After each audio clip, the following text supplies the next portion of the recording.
Tadi yang mungkin jujur saya sampai sekarang belum nonton. Beliau yang sudah nonton.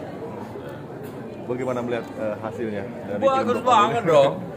Ya, sesuai ekspektasi lah bahwa skripnya, penggarapannya dari Mas Teddy, terus ensemble pemain itu benar-benar sesuai apa yang kita harapkan. Ini aku yakin sih kalau misalnya kalian bisa bantu, bisa box office ini. Gitu.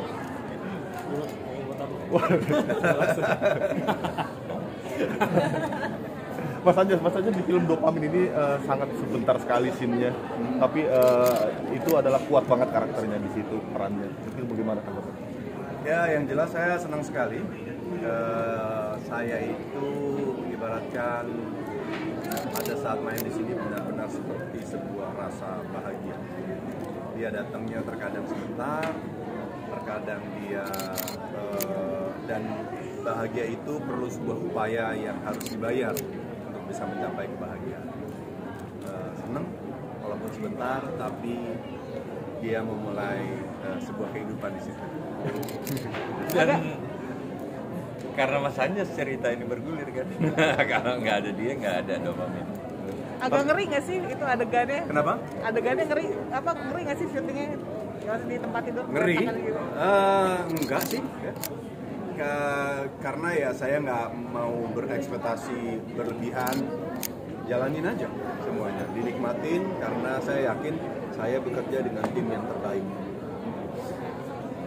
Dan ini sebagai Tarigan ya, Bang ya, sebagai Tarigan ini sosok yang sangat jahat atau seperti apa? Itu sebenarnya niatnya baik ya, tapi dengan cara yang jahat. Dengan cara yang jahat enggak sih sebenarnya. Jadi dalam pemahaman seni peran itu dari dulu saya selalu bilang bahwa ketika kita mendapatkan karakter, yang ada dalam karakter itu bukan hitam versus putih atau benar versus kesalahan, itu pasti gitu. Ada peran jahat, peran baik, tapi yang selalu saya hadirkan di dalam diri saya bahwa kebenaran versus kebenaran. Kita tetap memegang kebenaran kita sebagai penjahat, dan dia tetap memegang penjahat itu kata media ya, kata orang yang melihat ya, bahwa saya sebagai manusia tetap memegang kebenaran itu. Kayak misalnya kita contoh film-film manapun itu selalu ada penjahat dan polisi. Penjahat benar, polisi benar. Nah itu yang saya pegang. Jadi nggak ada tendensi, nggak ada ego-ego yang muncul dari raut wajah, terus gestur, bola penjahat gitu. Karena banyak orang kan dari awal itu baru pertama, makanya di prinsip saya nggak ada antagonis protagonis, yang ada kebenaran yang disadari. Jadi pertama dapat skrip, Mas di sini antagonis ya, udah langsung turutin pening kan, belum apa-apa, oke. Gitu. Nah jadi itu yang saya pegang. Apalagi Tarigan, coba lihat siapa ya, misalnya Mas Anjas ambil uang, Emang gue ngambil uang? enggak. Terus ada si Senina, Angga, kita tahu perannya seperti apa, gitu kan. Terus peran siapa lagi? Dia mau makan uang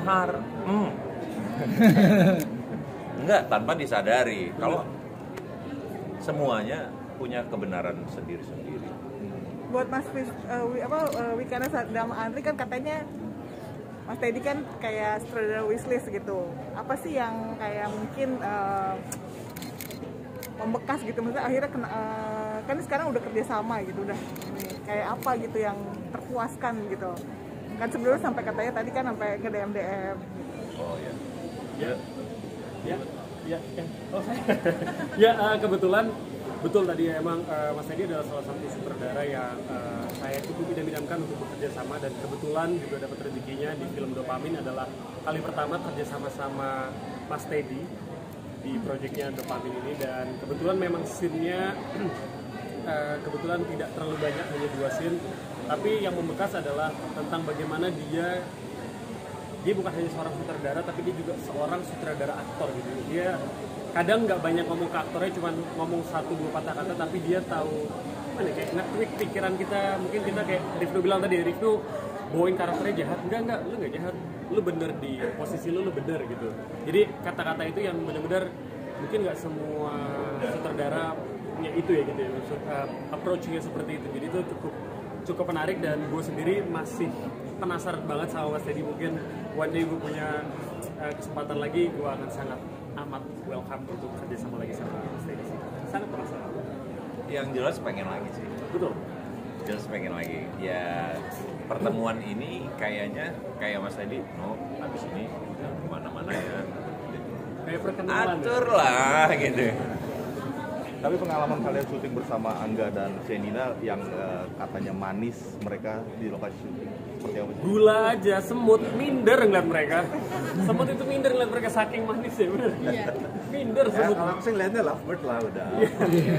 Seru banget. Seru, mereka sangat amat seru, sangat amat kompak juga. Iya. Dan saling isi lah mereka. Jadi pas proses dari latihan fighting, reading segala macam, suam gitu kan. Dan kita sebagai orang yang memang punya keluarga juga kan ngelihat indah banget ya gitu kan, mudah-mudahan mereka bisa panjang ya gitu kan, doanya kan gitu. Dan situasi syuting jadi enak gitu. Kalau aku dalam hati apa coba? Pengen lihat what happens in the next 25 years. Senior. Iya. Angga dan Shenina ini benar-benar pribadi yang baik di set dan di luar set. Iya. Karena kebaikannya itu sama semua orang, sama semua kru, dia nggak pilih-pilih. Dan yang emas lagi adalah jauh sebelum project ini, istri itu pernah cerita, Beb, aku ketemu Angga sama Shenina di lift tadi, baik banget karena mereka bantuin nahan lift buat anak kita stroller. Dari situ berkesan banget, dan pas ketemu kemarin aku ceritain, thank you ya. Dan nggak secara nggak langsung dia udah jadi dopamin sih buat di dunia nyata ya buat gue. Maksudnya kan di syuting kan meninggal terus, tapi kayak melek terus gitu, itu susah nggak sih acting dalam disuruh meninggal tapi kadang Kamu yakin dia meninggal? Overdosis doang. Kamu yakin dia overdosis? Terus apa dong? Nonton terus. Tapi kesulitan nggak melek sepanjang. Ya Mas Teddy memberikan sebuah sebuah resepi gimana caranya supaya bisa tetap maksimal dalam leg. Kalau kayak tubuh, olah tubuh gitu ada titipan khusus nggak, kayak harus lebih, karena kan harus terbuka ke bagian topless gitu di atasnya, kayak harus mengurangi berat badan atau apa gitu? Enggak sih, Mas Teddy nggak nyuruh saya. Dia cuma minta saya nggak cukur jenggot aja sama rambut tetap dipotong. Ya. Terakhir Hah? Jangan lupa nonton Dopamin tanggal 13 November di bioskop. Di bioskop saya Kita latihan dulu ya teman-teman. Oke. Ya. 1, 2, 3. Jangan lupa nonton Dopamin Di tanggal 13 November 2025 di bioskop sayangan Anda. betul.